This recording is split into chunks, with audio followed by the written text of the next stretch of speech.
समाज पक्षाचा विजय असो। शेतकऱ्याची कर्जमाफी झालीच पाहिजे, शेतकऱ्याची कर्जमाफी झालीच पाहिजे।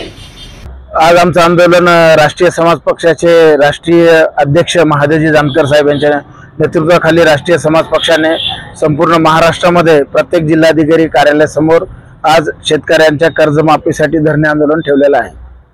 काय मागणी करतो?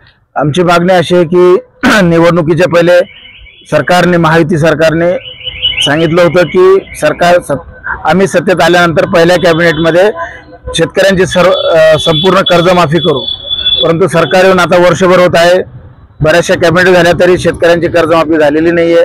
शेतकरी अतिशय अत्यंत आर्थिक अडचणीमध्ये अडकलेला आहे। तरी आमच्या सरकारकडे हीच मागणी आहे की लवकरात लवकर शेतकऱ्यांची कर्जमाफी करावी।